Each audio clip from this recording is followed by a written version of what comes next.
Justin Baldoni's team has issued a response in opposition to dismiss the New York Times. Now the New York Times actively vouched for the veracity of its false narrative. We actually want all evidence to come out that's proper and appropriate evidence. What if one of Hollywood's biggest celebrity scandals wasn't what it seemed?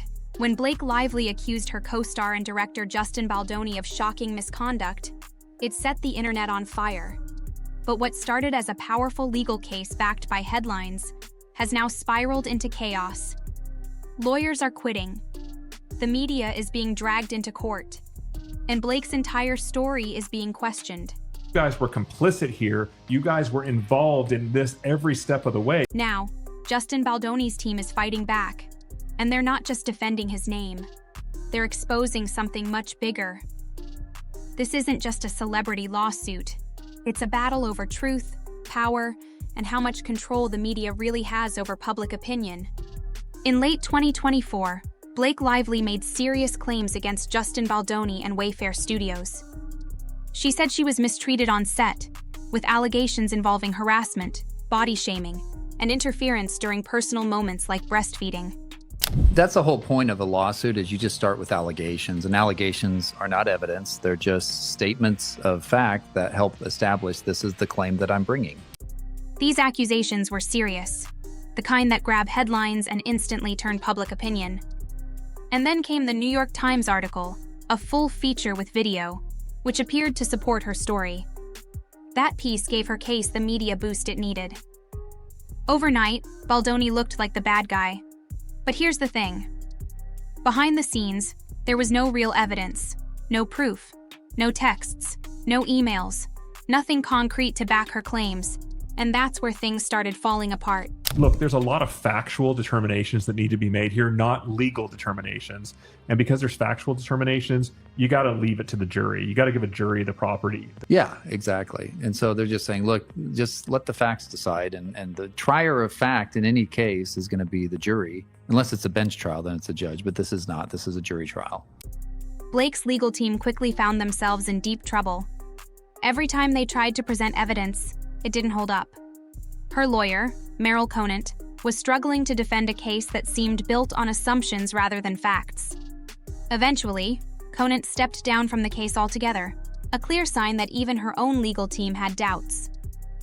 Meanwhile, Justin Baldoni's side was quietly preparing a full-scale counterattack.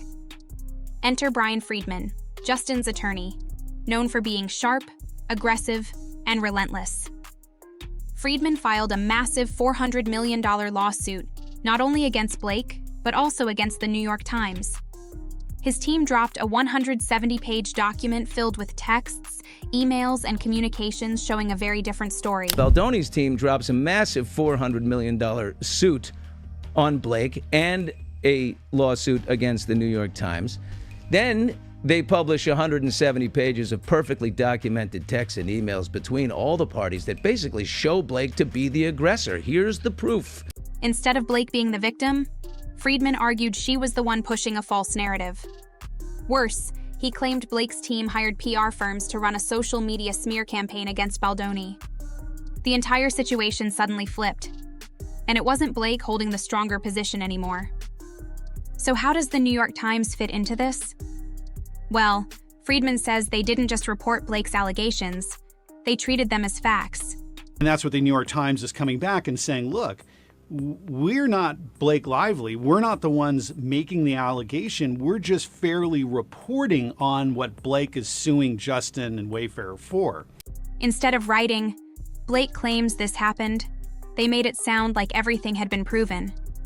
But according to Friedman, the Times didn't do any real investigation.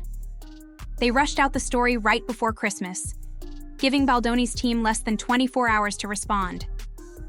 That kind of timing isn't just bad journalism. It looks like a setup. And legally, that's dangerous. Because under US law, if a media outlet knowingly publishes false or unverified claims, they can be sued for something called actual malice. The New York Times have looked into it, and this is what really happened. So now they're stating as a fact, not as an opinion, that this happened, and that's how they're going to get into trouble. That's exactly what Friedman is arguing. As the legal documents poured out, it became clear that Blake's team wasn't just focused on winning in court. They were playing the media too. Friedman accused her PR team of planting stories, creating online campaigns, and spinning the narrative to destroy Baldoni's reputation. They even tried to pressure Wayfair Studios to take the blame publicly, even without evidence. It was all about controlling the headlines. But Friedman saw through it and decided to take on not just Blake, but the entire media machine backing her.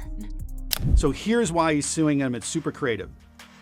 They said, evening of December 20th, hey, Justin, here's all this horrible stuff we're going to print about you. You have until tomorrow at noon. We'd love to hear your response. He engages with them. He says, okay. One of the biggest twists? The argument over where the case should be held. Blake filed in New York, but Friedman is fighting to move it to California, where Baldoni and the Wayfair team live and work. Why? Because California defamation laws are much tougher and allow for bigger penalties if someone's reputation is wrongly damaged. And since Baldoni's career is based in Hollywood, Friedman says that's where the real damage was done. If the court agrees, this move could make it a lot easier for Baldoni's side to win big. Friedman's message is loud and clear. This wasn't just a legal battle, it was a coordinated attack. He's accusing the New York Times of becoming part of Blake's strategy, not just reporting it. By presenting her story as fact without proper investigation, they gave her accusations more power than they deserved. And now, they're being held accountable for it. Friedman says the media should report both sides, not decide who's guilty based on one-sided information. And if the court agrees, it could set a powerful new precedent for how media outlets cover celebrity cases. This case is no longer just about what happened on set. It's about trust in celebrities, in media, and in the legal system. If Blake's claims are proven false, her reputation could take a massive hit. And if the New York Times is found liable for defamation, it could shake the entire journalism industry. Friedman is pushing for a full trial, one where a jury, not the media, decides what's true. Some time ago, I pointed out that I had been told by an eminent Hollywood insider who deplores the way the Reynolds and their cohorts have been behaving, that the couple and the New York Times had been colluding with one another for months before publication. No PR tricks, no headlines, just facts. So what's the truth? Was Blake a victim? Or was this a carefully planned PR move gone wrong?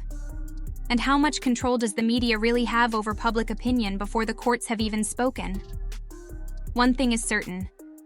The consequences of this case go far beyond just one actress and one director.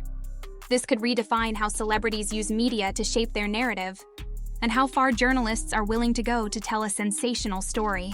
As this case unfolds, more truths will come out. But until then, ask yourself, how many other stories have we believed just because they sounded convincing?